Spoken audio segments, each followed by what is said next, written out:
다 함께 사도신경으로 우리의 신앙을 고백하겠습니다. 나는 전능하신 아버지 하나님 천지의 창조주를 믿습니다. 나는 그의 유일하신 아들 우리 주 예수 그리스도를 믿습니다. 그는 성령으로 잉태되어 동정녀 마리아에게서 나시고 본디오 빌라도에게 고난을 받아 십자가에 못 박혀 죽으시고 장사된 지 사흘 만에 죽은 자 가운데서 다시 살아나셨으며 하늘에 오르시어 전능하신 아버지 하나님 우편에 앉아 계시다가 거기로부터 살아있는 자와 죽은 자를 심판하러 오십니다. 나는 성령을 믿으며 거룩한 공교회와 성도의 교제와 죄를 용서받는 것과 몸의 부활과 영생을 믿습니다. 아멘.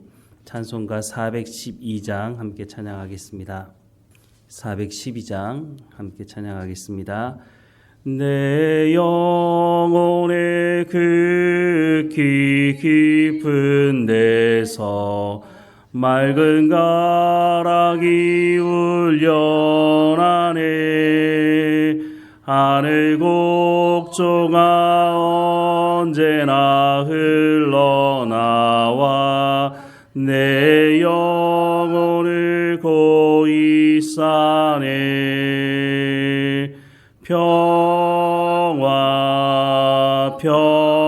평화로다 하늘 위에서 내려오네. 그 사랑의 물결이 영원토록 내 영혼을 덮으소서. 내 마음속에 솟아난 이 평화는 깊이 묻힌 보배로다. 나의 보화를 캐내어 가져갈 자 그 아무도 없으리라.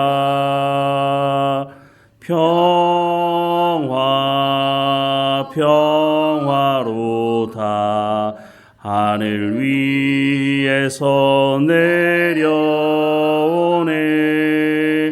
그 사랑의 물결이 영원토록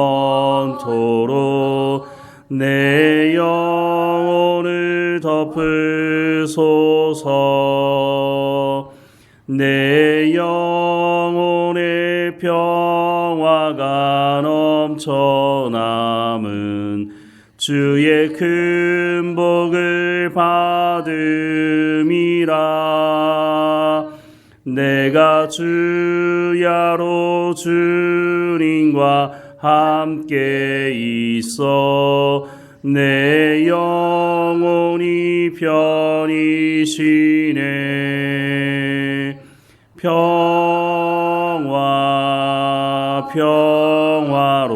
평화로다 하늘 위에서 내려오네. 그 사랑의 물결이 영원토록 내 영혼을 덮으소서. 이 땅 위에 험한 길 가는 동안 참된 평화가 어디 있나. 우리 모두 다 예수를 친구 삼아 참 평화를 누리겠네.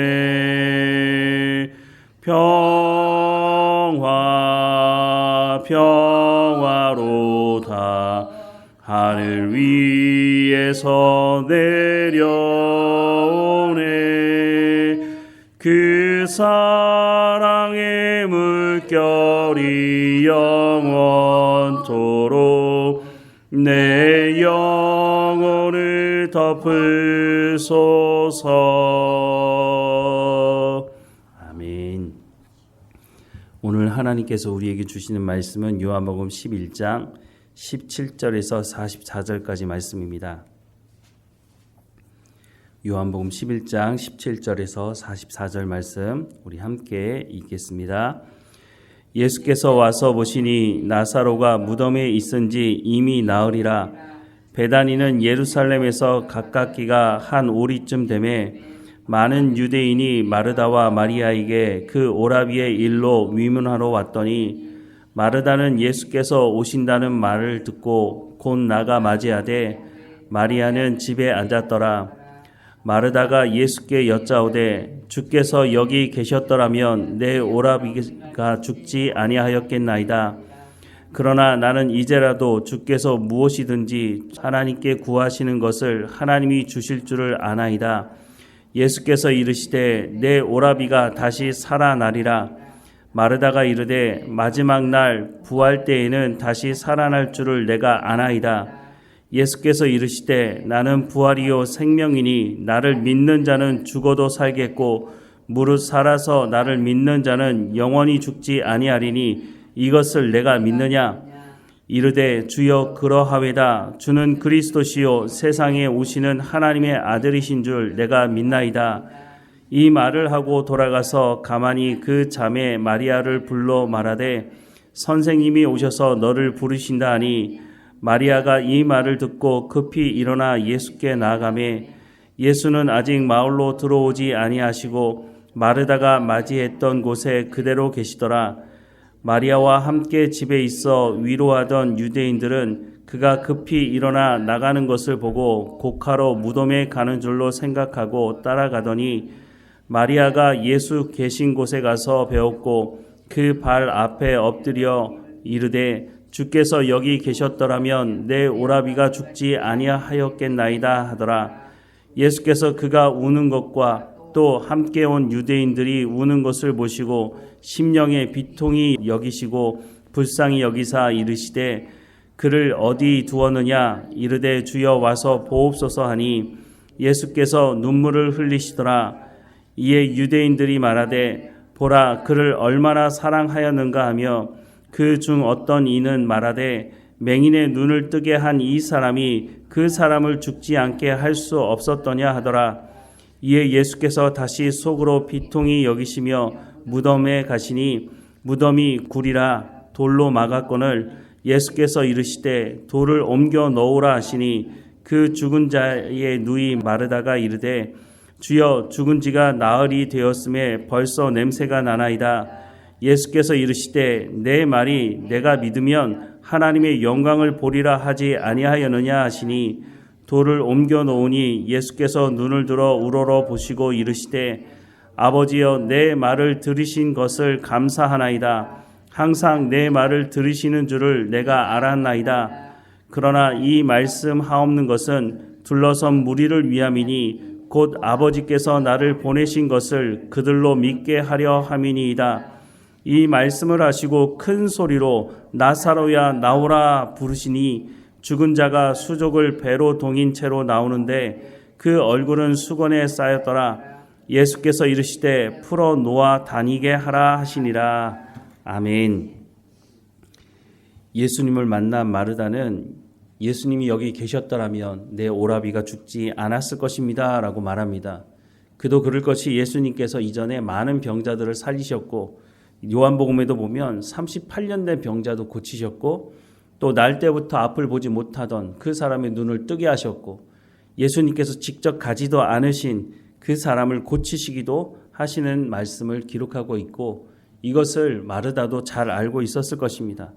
그래서 말하는 것이죠. 예수님이 여기 계셨더라면 내 오라비가 죽지 않았을 것입니다.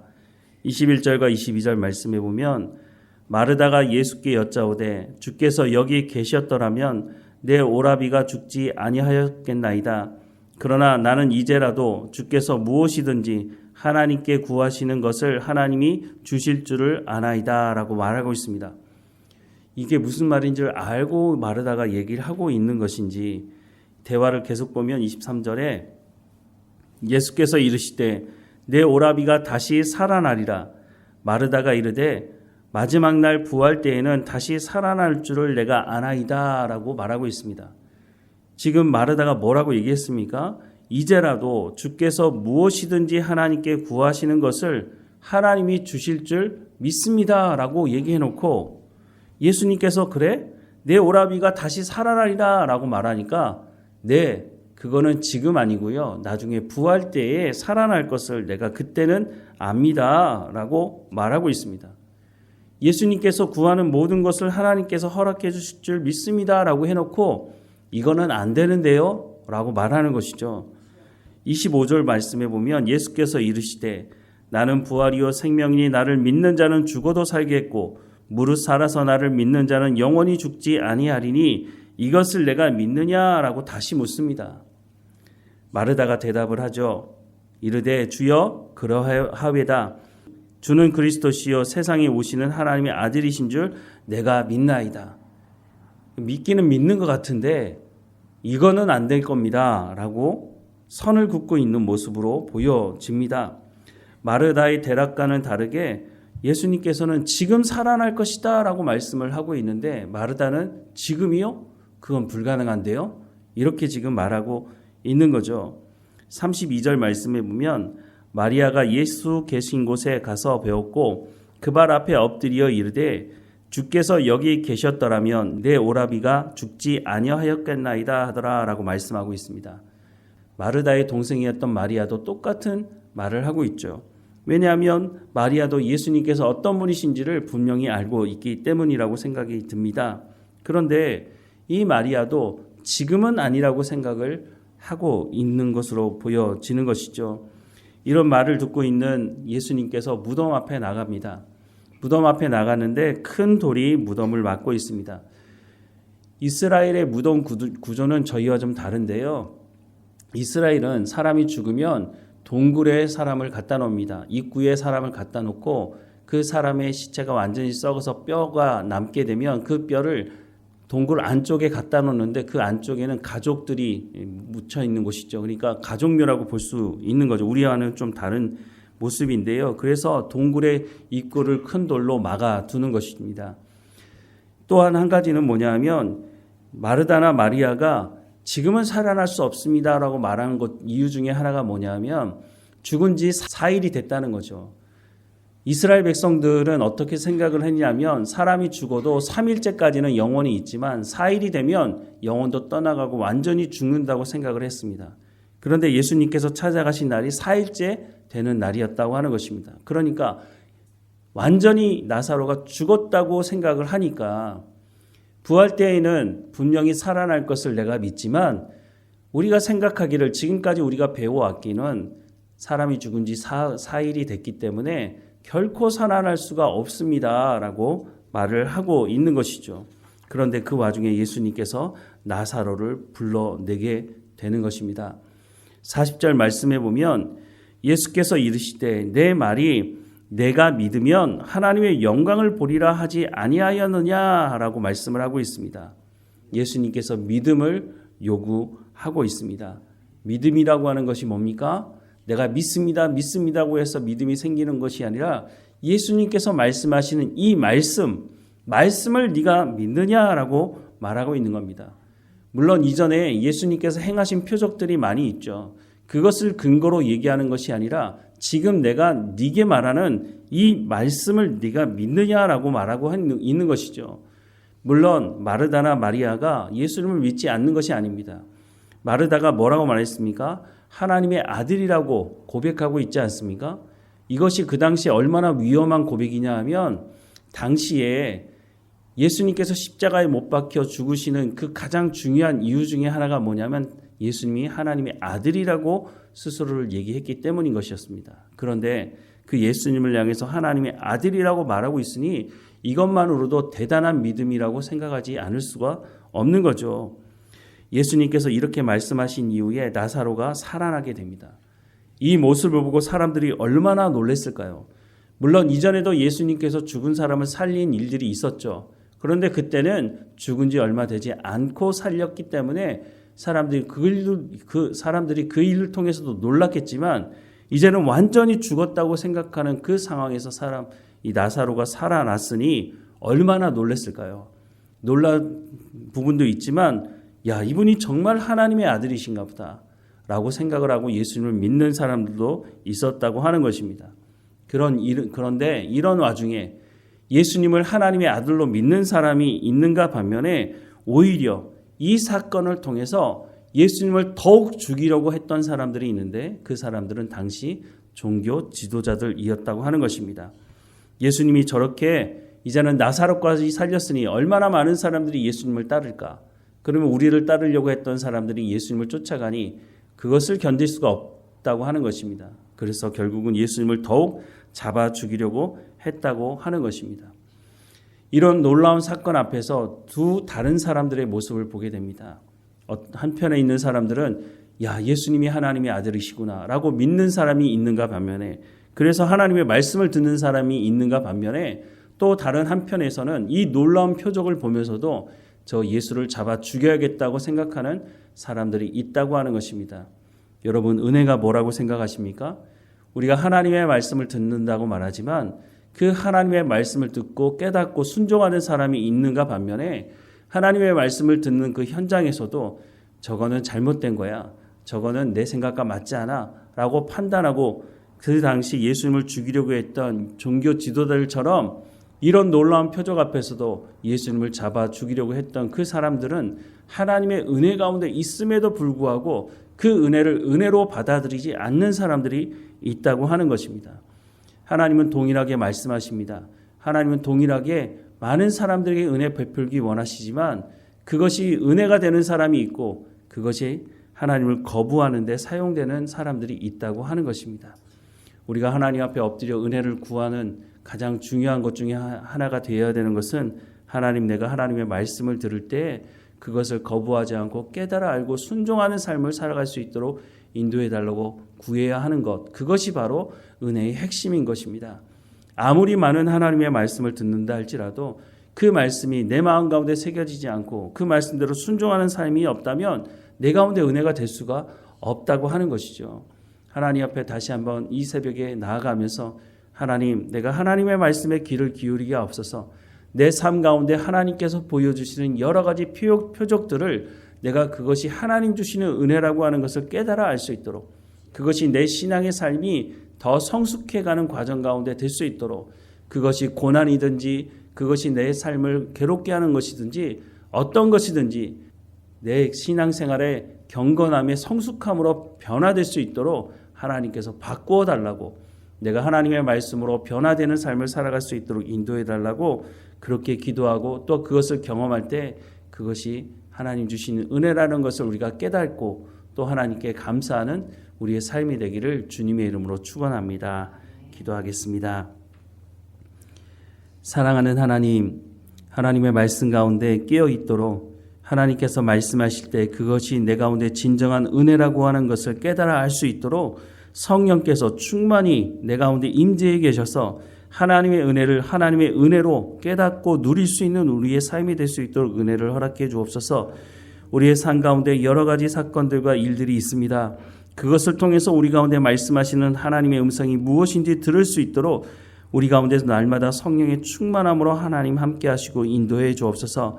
하나님의 은혜가 내 입술 가운데서 떠나지 않게 하시고 감사함이 떠나지 않는 우리의 삶이 될 수 있도록 은혜를 허락해 주옵소서. 죽었던 나사로가 살아났음에도 불구하고 이 모습을 보고 예수님을 죽이려고 했던 사람들이 있었던 것을 보게 됩니다. 하나님이 아무리 놀라운 은혜를 베풀어 주셔도 내가 깨닫지 못하고 알지 못하면 우리도 그 자리에 있을까 두렵습니다. 하나님, 우리를 불쌍히 여겨주시고 하나님의 은혜를 맛보며 그 은혜의 깊이를 경험하게 하시고 오늘도 하나님과 동행하며 감사하며 은혜를 사모하며 살아가는 우리의 삶이 될 수 있도록 은혜를 베풀어 주옵소서. 오늘 우리가 살아가는 삶의 현장에서 이 은혜를 또한 우리의 삶을 통해서 드러내게 하시고 우리 주변에 예수 믿지 않는 사람들이 우리의 삶을 통해서 하나님의 은혜가 무엇인지를 보고 경험하고 그들도 하나님께 나올 수 있도록 우리가 복음의 통로 역할을 감당할 수 있도록 은혜를 허락해 주옵소서. 오늘도 하나님과 동행하게 하시며 뒤를 돌아볼 때마다 하나님께서 우리를 여기까지 인도하셨다고 고백하는 우리의 삶이 되게 하옵소서. 하나님, 건강함을 위해서 기도합니다. 육체에 어려움 당하고 있는 성도들 한 사람 한 사람마다 지켜주셔서 강건해지게 하시고 하나님께 늘 감사함으로 나갈 수 있도록 인도해 주옵소서.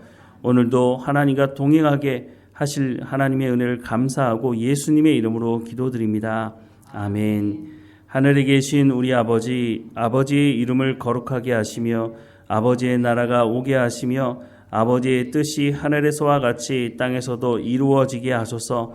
오늘 우리에게 일용할 양식을 주시고 우리가 우리에게 잘못한 사람을 용서하여 준 것 같이 우리 죄를 용서하여 주시고 우리를 시험에 빠지지 않게 하시고 악에서 구하소서. 나라와 권능과 영광이 영원히 아버지의 것입니다. 아멘.